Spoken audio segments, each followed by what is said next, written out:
Tapping in. Are we live? Yes, sir. Yes, sir. Current news, current news. Here we are again. There's a lot of current news to be able to cover. There's a lot of things that we could have pulled from. What we were drawn to specifically is what is happening in women's sports. Yeah. Quite specifically, what my brother's about to explain for us in full detail. I mean, there's so much to talk about that we don't gotta rush through it, right? And that still not lost on us.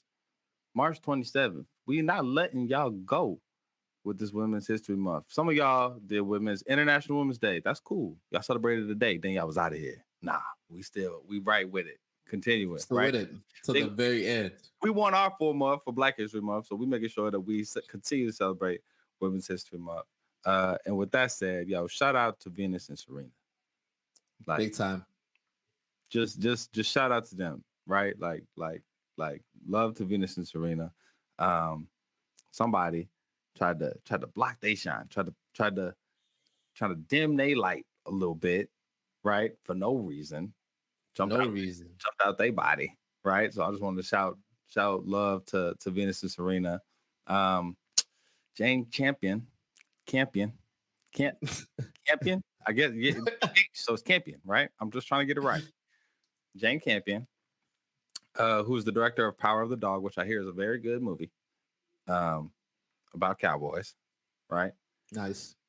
And she was being championed because apparently the cowboys in her film are a little bit effeminate, and a couple of actors, big name actors in Hollywood, were like, that's not how cowboys should be. And she was like, get over it. So Twitter was like, yay, Jane Campion, for being fearless in your vision and your, defending it and making sure, that's great, But then when she won her award, she was feeling herself a little too much, right? She got on stage, she accepted an award, she gave an award speech. She goes, Venus and Serena, you're such marvels. I don't know if she really has a British accent, but I think she might have. Wait, do we have it? Do we have it with volume? Can we play it or not? I don't know if we could play it with volume, but I would say she does look like she has a British accent. I'm gonna keep giving it to him if we can't play it with volume. She said, "You're such marvels." Yes. However, you don't play against the guys like I have. That's hate, dude. Look at Serena's face. That's clearly hate. I know that look. Listen, dude. Listen, I love Black women, and my whole life is spent around being around Black women, and I can tell you firsthand, I know exactly what that look is. I've gotten that look before. That's when you try and say something funny and it completely fail. Yeah, the internet agrees with you, man. The internet agrees with you. Has been running with that fake all week, and that's how I'm looking at a lot of what's going on. You know what I'm saying? And women's sports right now. But so shout out to them, man. That comment was it was unnecessary. She since apologized, but it's just like, just yo, there's nothing wrong with feeling yourself. There's nothing wrong with being with being happy and excited and being on top of the world, especially when your accomplishments is really hidden. But we have to learn, this is just a simple teachable moment to remind ourselves, like, be graceful. Win with grace. There you go. I like that. I like how you put that there, dude. I like how you circle back with it. It's because this is a simple lapse of grace. Is it? You didn't need to put that point in there whatsoever. You didn't have to try and be funny. No, but at the same time, man, emotions are running. Some people thrive off of not being able to regulate their thoughts in that way. I like Kanye. Kanye just goes up there and spews what he says. You know what I'm saying? Sometimes it's gold, and sometimes it comes out hot doodle like this. Hey, man, you can say whatever you want, I guess, but there are always going to be consequences. Consequences, right? And so she's dealt with the consequences. Hopefully, I mean, it's crazy, man. You go out and say something like that while you're in your moment, and now your movie now has that. How am I supposed to go watch Power of the Dog without having a stank face because you dissed Venus and Serena now? You know what I'm saying? Like, I'm mad at the movie and I ain't even seen it because I wonder why you feeling so spicy to my Black queens, right? So just be thoughtful. Move thoughtfully. How, but then again, man, not how intimidating, but you sitting next to the greatest female athlete of all time, arguably, and she's there in her black brilliance, and she's there with her billionaire husband, whatever, and you sitting there and you just won this award. You're gonna say something. You're gonna feel salty. But Is what happened. Is what happened. She felt salty. Is what happened. I guess. And by the way, it doesn't. It really even make sense. Like I got to make this point, but there's nothing about being a woman that makes it more difficult to compete with men and being a director, right? Like there's a reason that Serena and Venus don't compete against Federer and Nadal. There's a different reason in terms of comparison. And so for her to come jump out and just you don't compete against the guys, like okay, So you're very right on that. You don't have to compete with the guys in the director in being a director, but what you do in some not what you do. I mean, I guess, but like what I'm actually saying is where it's important where impressive, dude. Point 3 seconds. Nice. Freudian slip. But what I was going to say is that over the week, we've also been getting information on the situation that's happening with Leah Thomas, who is a trans woman swimmer she's a trans woman swimmer, and so has been getting a lot of backlash because recently has been winning, right? And so there's been a lot of attention brought to her. She was also on the cover of Sports Illustrated at some point, decorated swimmer in her own right, and now is bringing up some controversy about who is allowed to actually compete with women. And obviously, the rhetoric and conversations around gender preferences begin to arise, which is always a hot topic for this generation. Yeah, I don't even really know where to start with this one, right? Like this is a topic where for sure I want to be transparent when I I saw the headline of like that people were having I guess backlash or being upset at Leo at having success in swimming, and it was just one of those topics where like I need more information. There's certain topics where I'm like, I got this. I could really go off the dope with this one. This ain't one of them. I immediately Yeah. like, what information can I seek out and try to understand to form an opinion on this? And it's complicated. It's complicated. What do you think? Does It doesn't have to be too complicated.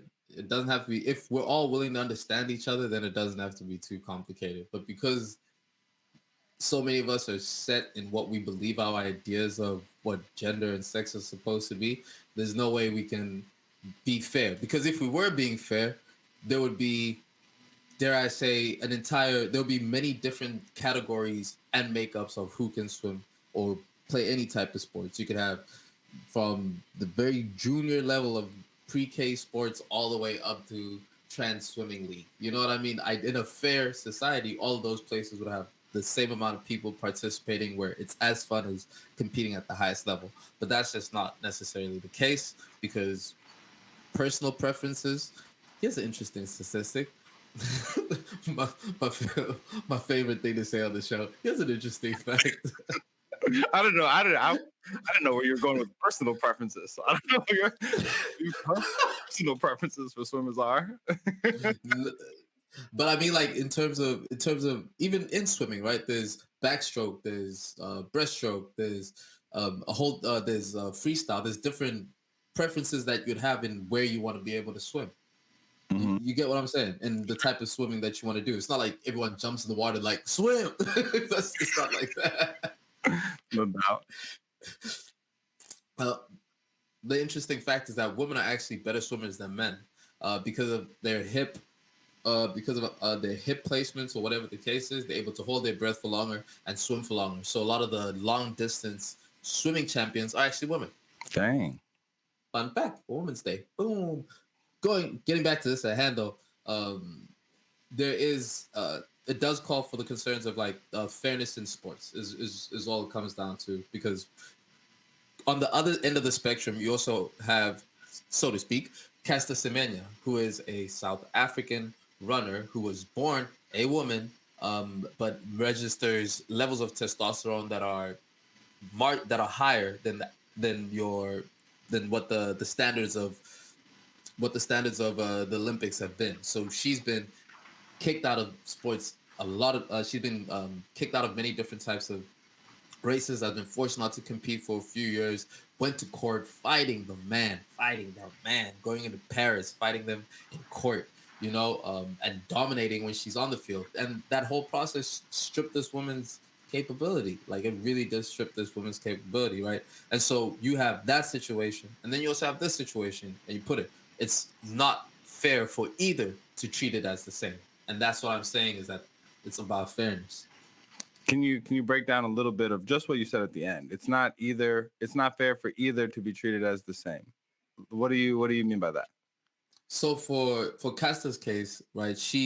The procedures. Let me not even say the procedures. Her genetical makeup, how she, how what she's fighting for is for allowance of what her genetical makeup is, Mhm. right? Which is different, especially in the evolution journey, even if you will, where Leah Thomas is coming into place. No one is saying that she's not a woman, but we're saying that in terms of where the what they're fighting for is not on the same is not the same thing. They're not fighting for the same thing. And that's why I'm saying it's unfair for both of them, because Leah Thomas would say, hey, my genetical makeup doesn't determine if I'm a woman. Okay, cool. And then Cassidy would say, hey, my genetical makeup is why you have to consider me as a woman.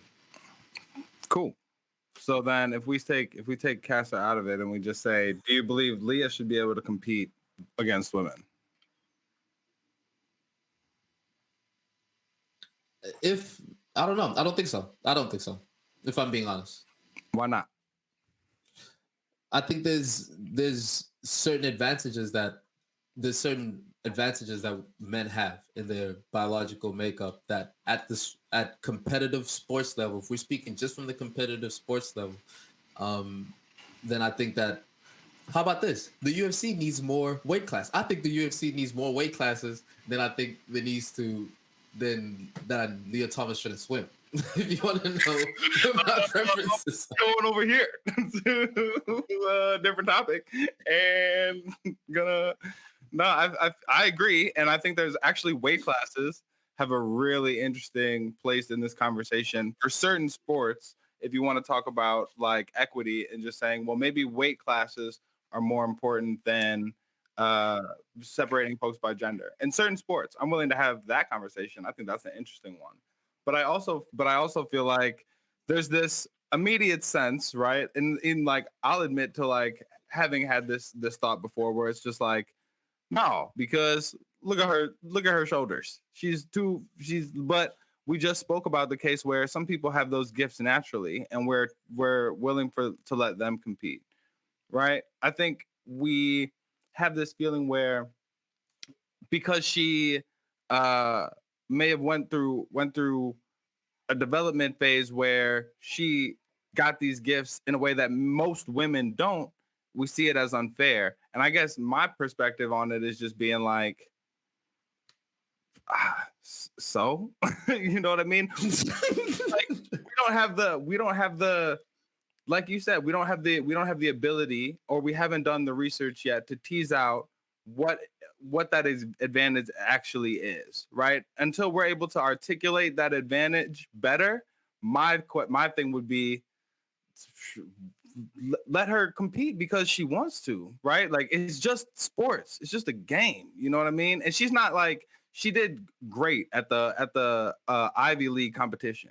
I ain't saying that the Ivy League schools ain't the finest in athletics, but when she went to the NCAA Division One full competition, she won one race, right? So it's not like she's dominating the entire sport, right? Like she's done very well. She's done better in her career now than she did previously. And if you want to die on the hill of that's unfair, then I respect that argument. But I think we're in a space where it's more important to because this is we talking about the NCAA. We still talking about kids. So until we figure this out, until we're able to articulate this in a way that's fair, just let the kids swim. Now there are rules, right? There are rules in the NCAA about transgender athletes and hormone therapy, right? Trying to align those values of testosterone before they can compete, right? And there's different windows for how long they have to be in therapy. But as you illuminated earlier, though the threshold at which a woman's testosterone can be can vary greatly. So it's important not to just focus on testosterone. It's important not to focus on any single one identifier of what makes somebody a man or a woman as we evaluate this. And we just simply haven't done the work. And I think it's just unfair to exclude people in a way that's bogus and damaging when we just haven't done the work. If you like, I'm sorry, like if you and I feel if I'm my daughter, and I'm saying this as somebody who doesn't have kids, but if my daughter was in swim class and there was a trans female that was in there with her, I would say you better swim your ass off, swim hard, Swim on, because they didn't play it. swim They're hard. not playing. That's that you only can control you. Like it shouldn't really matter who else is in the pool. You can only control you, right? Swim the best that you can swim. And clearly some girls beat her. So I I mean, don't. I agree with you. I don't know if number 3 on the podium would. I just yeah for on the podium looks mad salty, and I just think it's funny, and I'm not now I'm getting into points that I've seen like all over the internet and stuff is that a lot of people didn't care about women's sports until now, right? They but are forming an opinion like based on these single unique examples and saying like oh this isn't fair, all the like fem why like it's just interesting to see people jump out and what they jump out for. It's always gonna show itself in sports a little bit because some at sports we like to think of sports as the great equalizer of it doesn't matter how much money you have. Like a lot, especially in just like raw uh, uh, athletical feats. It's like it's not about your money. It just comes down to me versus you. It's about what I got on me and what you got on you, and that's it. And because we view sports like that, which is why we all get so drawn into it, and we all are getting passionate by it. That's part of the elements. It's the great equalizer. So definitely, I could see how number 3 on the podium there could have that look, and feel unfair. But you're right. It's I like how you brought it to. At the end of the day, let them swim. Like these are kids we're talking about. They're in their 20s. Let them swim. Let them swim. Yeah, let them swim with the gender they want to identify as. And it's man, it's funny. Like I poked fun at you a little bit when you brought the UFC into it, but it is different across sports, right? Now, if my daughter was about to get in a cage and fight somebody, I might feel a little bit differently about that. I might feel a little bit differently about how direct the advantages of increased muscle mass and explosive power, right, are in that sense. But we can't just take a blanket statement just to be like, yeah, this is something that we not having from a place of ignorance. I always why act from a place of ignorance when you can allow people to live, let them breathe while you gather information and figure something out. Right? That's how we should operate. That I I, feel. s- I I see that, man. And again, I'll just go back to the point that I saw what Casta Semenya had to do in order for her to even prove that she was a woman. Some degrading stuff that they put this woman through, degrading tests, fighting black women, fighting for her right to run. She's fighting to do the thing that she loves. At the peak of her career, they put her into this type of turmoil. So um, it brings up again who's last in the race of equality. Word, word. And speaking of black women, shout out to Naomi Osaka for bringing to the forefront, right? Like these pressures that athletes face, what it's like to have these cameras on you, what it's like to have all these expectations wrapped up in you, people projecting their stuff on you, right? And for just to make space for athletes to prioritize themselves and just to be people, right? We like in order to be a professional athlete, a lot of these kids are starting. I think Leah started at 5 years old swimming, right? Like Hmm. you talking about kids. You talking about kids. Back to the thing with Serena and Venus. How long they've been under pressure. How long they've had white people saying sideways stuff at them out the side of their mouth, right? Like we talking about kids. So let these kids play. It's more important that these kids feel validated and that sports can be an outlet for them than it is that we project our adult issues on them and try to win political victories through these one-off examples. I could see how a father, like you said, father of number three, who's been training this girl her whole life, her whole life to swim, would feel the same sort of unfairness that you mentioned with watching your daughter go into a UFC fight. There's 100%, and that's what I'm saying is that if there's open-mindedness is the only way we could really approach this and solve this. But because we're all dead set in our ways, it's not gonna spread fairly whatsoever. Yeah, and just don't move hateful, right? And don't advocate for hate, don't advocate for exclusion. I'm always on the side of listening to the people who go through that, because sports is one part of life, and you want to talk about they have advantages in sports.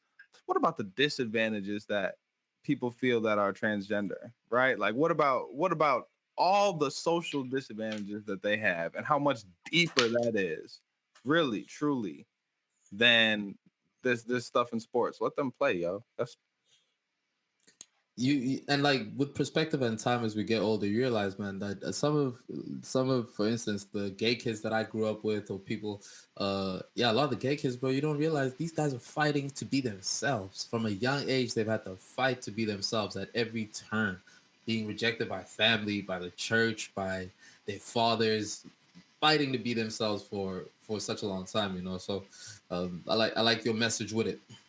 yeah, and free Brittany Griner too, man.